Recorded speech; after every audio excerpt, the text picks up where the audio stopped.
Welcome to the Living the Dream podcast with Curveball. If you believe, you can achieve.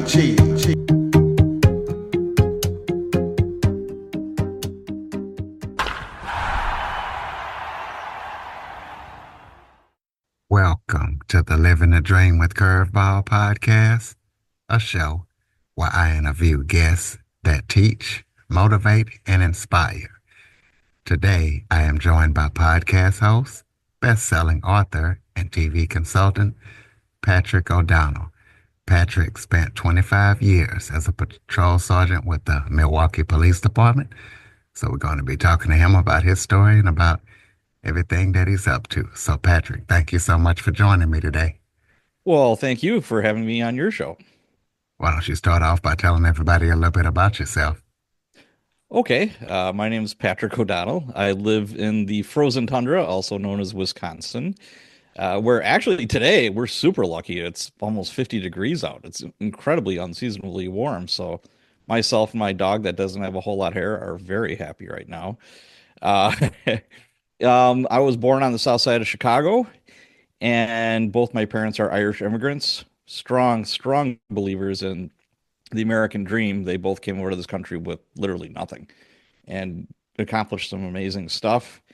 We wound up moving to Wisconsin when I was in high school, and I moved from Chicago, then the Chicago metro area, to a small town in rural Wisconsin of about less than 10,000 people. There wasn't even a McDonald's there. I mean, it was small, and so that was a bit of a culture shock for me. And I wound up going to college in Wisconsin. I went to UW Whitewater. I majored in sociology. My minor was criminal justice. And I started out as a music major. I love music, and I thought I would be a band director. I love jazz. I played in a bunch of different jazz bands and that kind of thing. I played the saxophone. And I was not good enough for performance to make a living out of. I think that probably less than 1% really are. And I always had kind of the police bug in me. And I did an internship when I was in college, I was a junior with the Milwaukee County Sheriff's Department. And that really ignited the fire of, man, this is the coolest stuff ever. So fast forward, it took me a while to get on the job. I was 30. I took the test when I was 26. There was a lot of competition. A lot of people wanted to be cops back then. And I mean, I think there was like 3,000, 3,500 people for 400 jobs. And I was on the waiting list for 4 years. I finally got on. Had a great career with the City of Milwaukee Police Department. One of the best jobs I think you could ever have. But before I did that, in the interim, to pay the bills, I sold cars. I was a restaurant manager. I bartended. I did a bunch of different stuff while I was waiting to go to the police academy. So I'm happy that I did that as well. And when I was getting ready to leave police work, I wound up getting into writing, and just kind of by happenstance.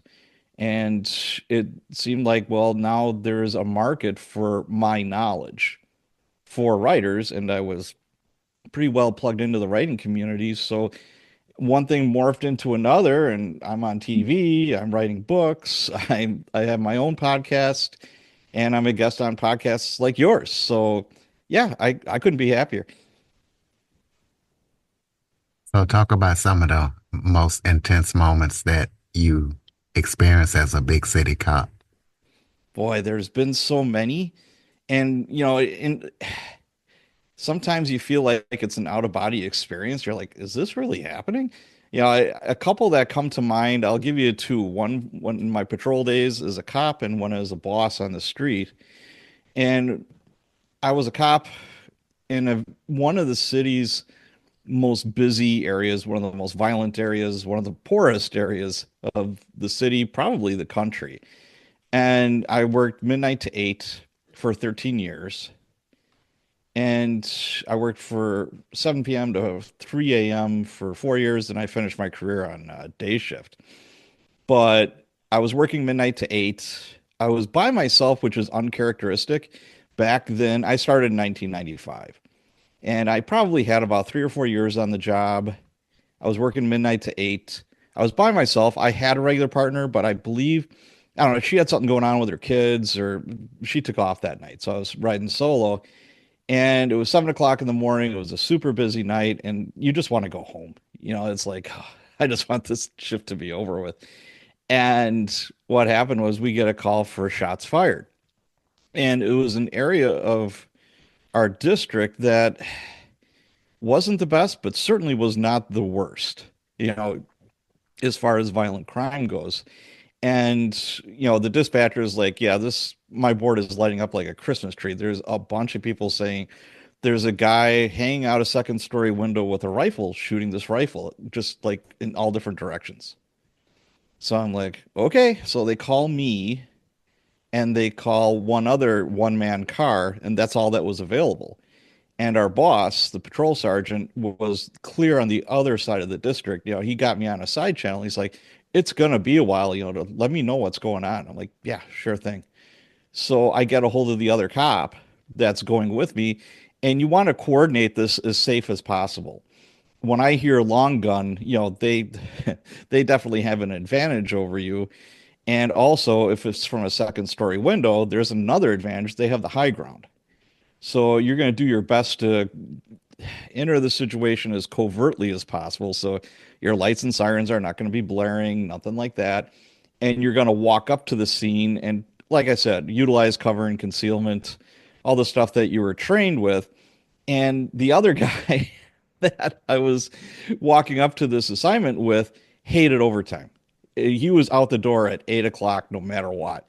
And we both knew that it's like, dude, we're not getting out of here on time today. We got some crazy guy shooting rounds off out of his window. We got to do something about it.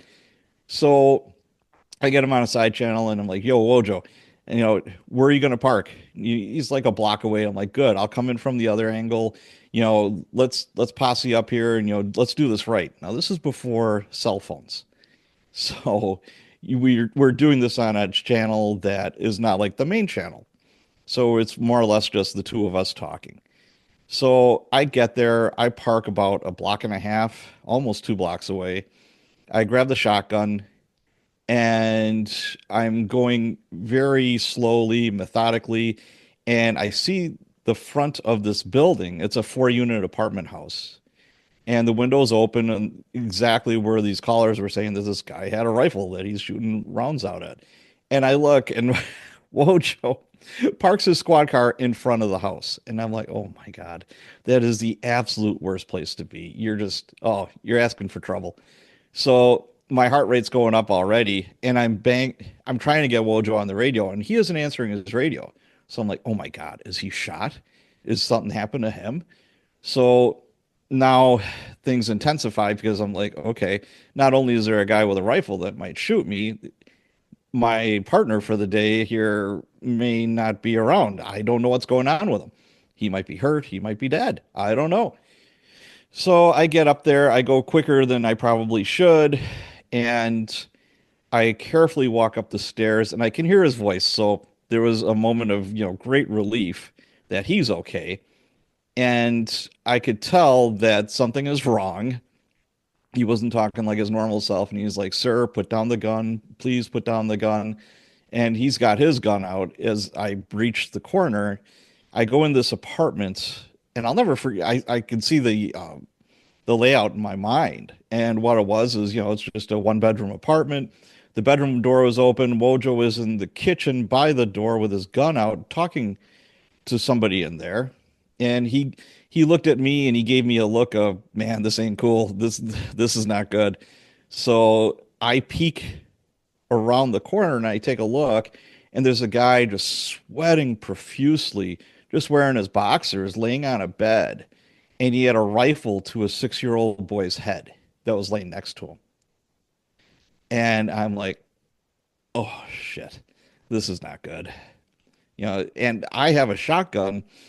I don't have, that's not the weapon to have for something like this, because the further it goes, the more we would have double aught buck. It's, I think, 8 to 10 like large it's almost like a smaller caliber bullet.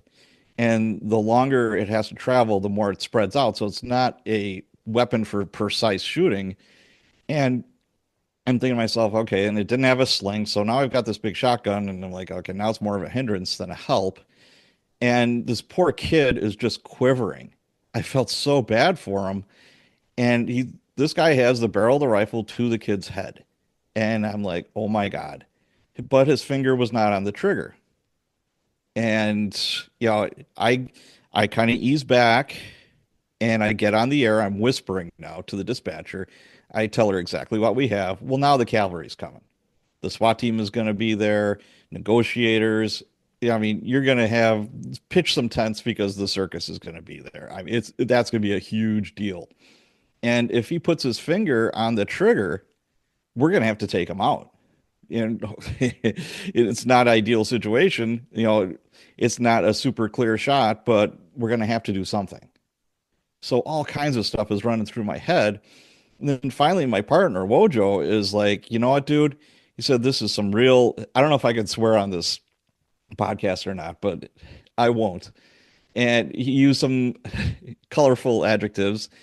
And he's like, dude, be a man, stand up, put your hands behind your back. I don't have time for this. I don't want to be at work all day long. And he looks at him and he said, all right. So he put the rifle down, stood up, put his hands behind his back. And now, as we're like walking him down the stairs, everybody's coming. You have all these SWAT guys. You have, I mean, everybody is like, and Wojo's just going down with this guy wearing his boxers, you know, and I've got the rifle, and the child's mother either lived in one of those units or she knew what was going on. So, you know, the boy was reunited with her mom. Let's take a quick break. Okay, everybody, it's Michael E. Cullen II. And I'm Sesame and Carta from the All Too Real 2 podcast. We're passionate about movies, TV, and pretty much all things pop culture. Dive into the chaos of failed sitcoms, direct-to-video sequels, and the quirky realms of cinema and TV. Join us every Thursday for your dose of All Too Real 2 entertainment. We'll guide you through debates like whether Howard the Duck qualifies as a superhero. Ponder if Larry the Cable Guy could be the new Rock or Schwarzenegger. Discover if some shows and movies should have stayed in the cutting room. Ever heard of a sitcom featuring that dictator with the funny mustache? Well, we watched it. We're dedicated to unraveling the peculiarities of pop culture, sometimes with awesome guests. So, if you're into the eccentric world of pop culture, listen and subscribe to All Too Real 2. Available wherever you find podcasts and on Age of Radio.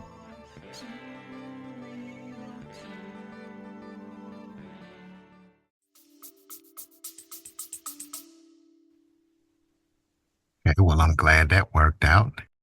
Yeah, you and me both. So tell us about some of the heartwarming cases that, you know, you remember to this day, and some of the cases that haunt you, you know, to this day. Well, heartwarming, you know, you're usually responding on somebody's worst day. They don't call you when something is super good or whatever. But when I was a police officer, I had a partner that was female. That was my first partner. And she was like the world's best mom. She had two kids and her world revolved around the two little kids. So, like I said, she was a great, great mom. And it was the 4th of July weekend, super busy. And we were on some assignment. I forget what it was. And both of us were like, if we don't go and sneak over to the east side and get something to eat, we're not going to eat tonight. So we sneak over to the east side. You know, in a district, they have what they call squad areas or beat areas, you know, that kind of thing. And we were out of the area that we're supposed to be in, so we could get into trouble for that. But people would do it just so they could grab some chow. So we grabbed a couple of burgers and we get back in the squad. It's like, all right, let's head east. It's time to, you know, get back to work here and we'll just eat on the way. And we get flagged down by this woman with little kids. And we're like, oh God, this is not what we need.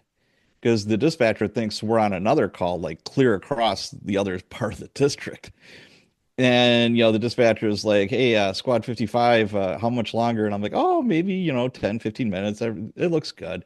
And this lady is flagging us down, and it was something out of a movie. She's like, I don't have any money. She had like three little kids. I'm from out of town. Either her credit card wasn't working or she just didn't have any money. I don't know. And she she's like, I tried to get a hotel. All the hotels are booked. And I'm like, yeah, it's 4th of July weekend. So Patty's like, well, come hop in the car. And I'm like, okay, that's kind of against regulations, but sure. Because we're supposed to be again on the other side of town on an assignment. And she's like, hey, Pat, you got a cell phone, right? When cell phones were newer.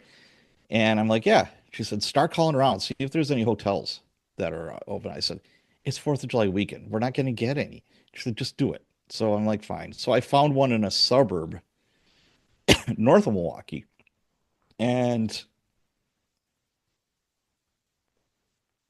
I'm like, okay. And Patty's like, yeah, let's just take him to that hotel at that suburb. And I'm like, you know how many rules we're breaking right now?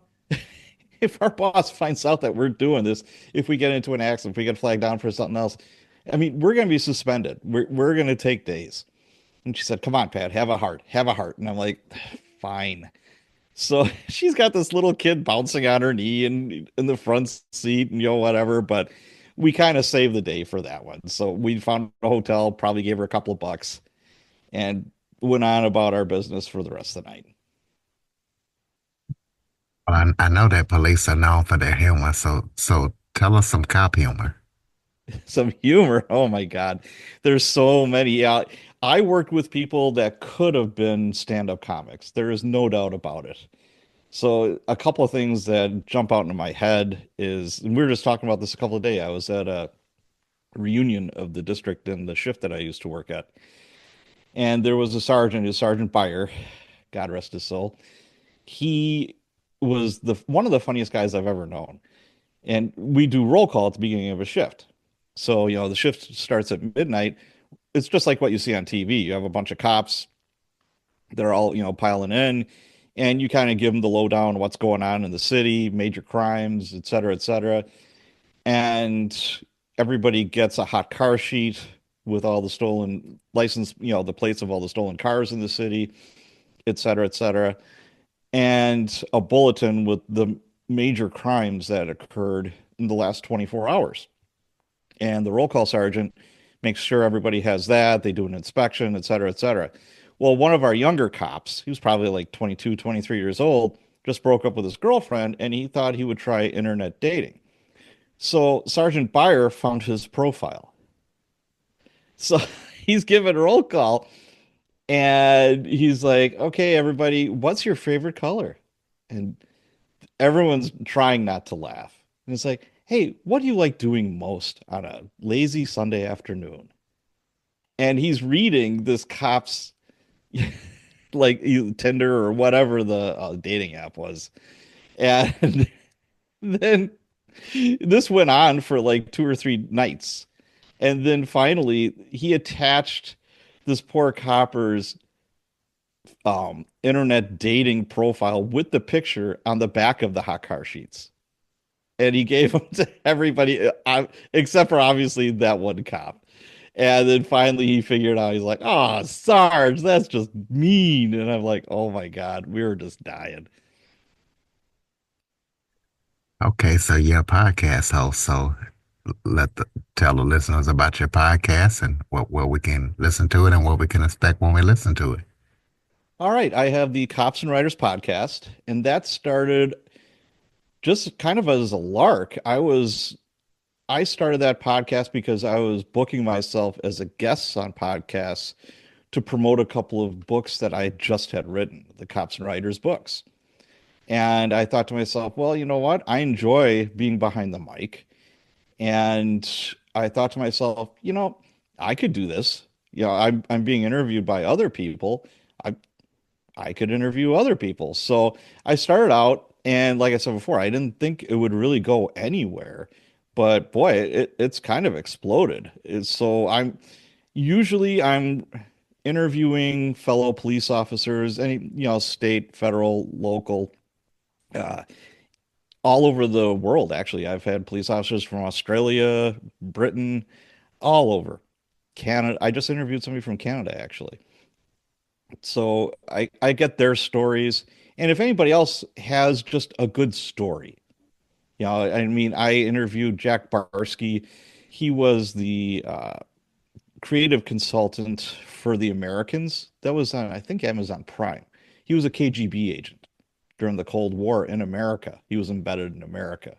And I've also interviewed CIA officers, both sides of the coin. I've interviewed criminals, people who have spent hard time in prison.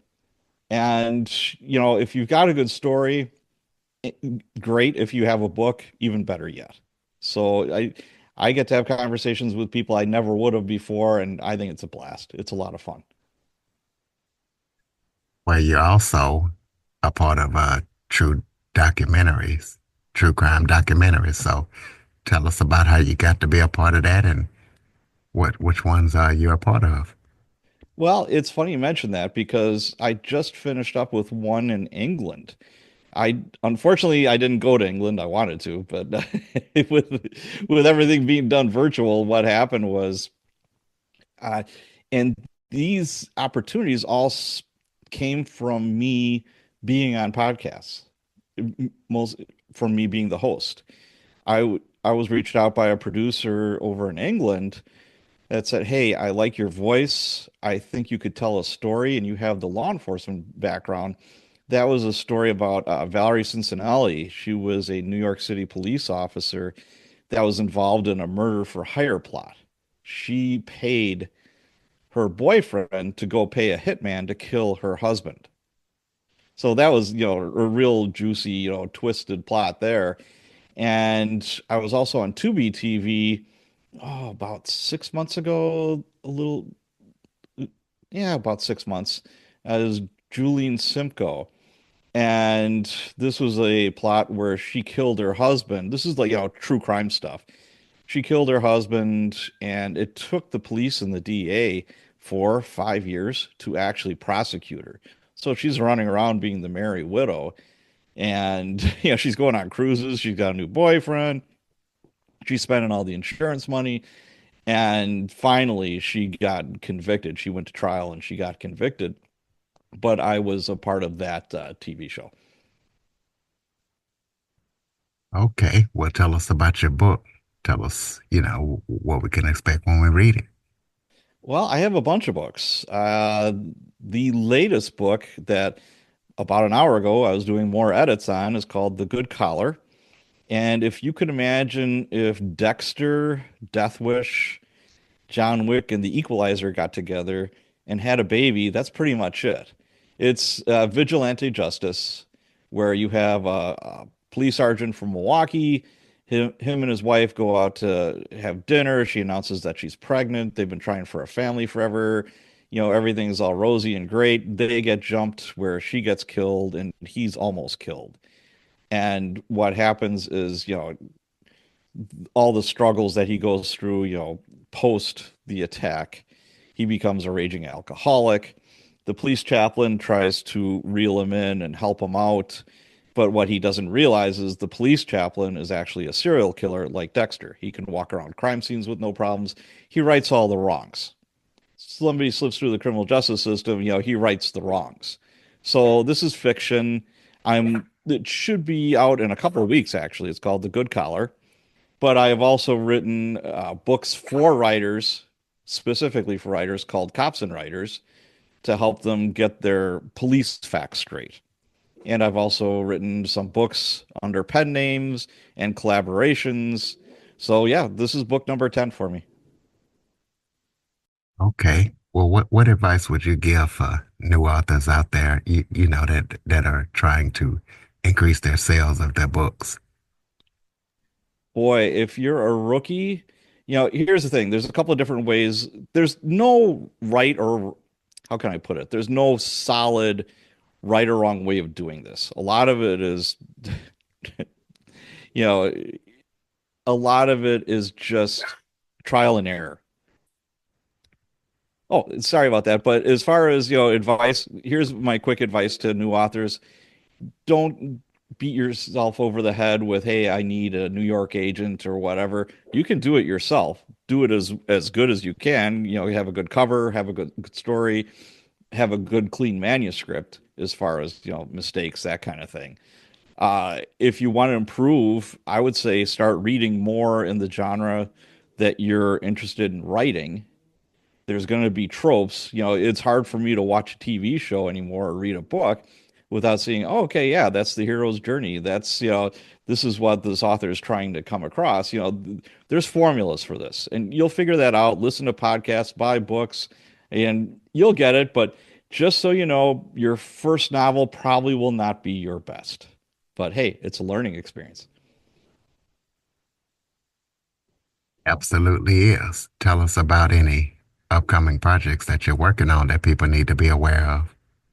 The latest is The Good Collar, my latest vigilante justice series that hopefully will be out in a couple of weeks.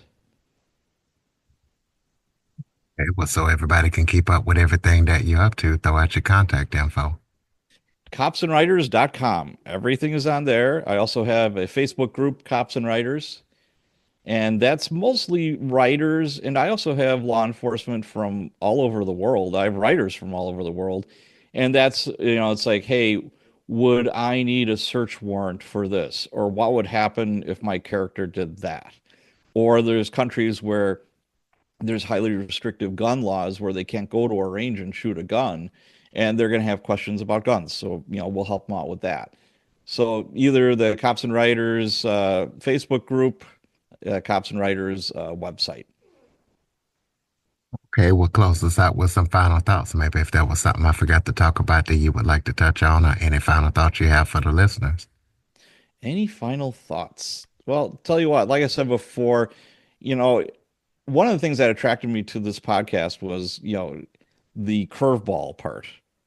And, life is always going to throw you curveballs, but you'll always come out on the other and okay. I had cancer when I was 40. I did have some hard times when I was working the job. There was times where I almost got killed. And I went through a horrible divorce. I've been through a lot of different stuff. And as I've gotten older, I have discovered that, hey, you know what? The sun's still going to come up tomorrow morning, and life will keep on chugging along, and you're going to be okay. So you're going to be all right. All right, ladies and gentlemen, copsandwriters.com. Please be sure to check out everything that Patrick's up to and check out his writing and his podcast. Follow, rate, review, share this episode to as many people as possible. Jump on your favorite podcast app, check out the show, leave us a review, follow us, share the episodes. If you have any guest or suggestion topics, Curtis Jackson 1978 at att.net is the place to send them. Thank you for listening and supporting the show. And Patrick, thank you for all that you do, and thank you for joining us. Thank you so much. For more information on the Living the Dream podcast, visit www.djcurveball.com. Until next time, stay focused on living the dream.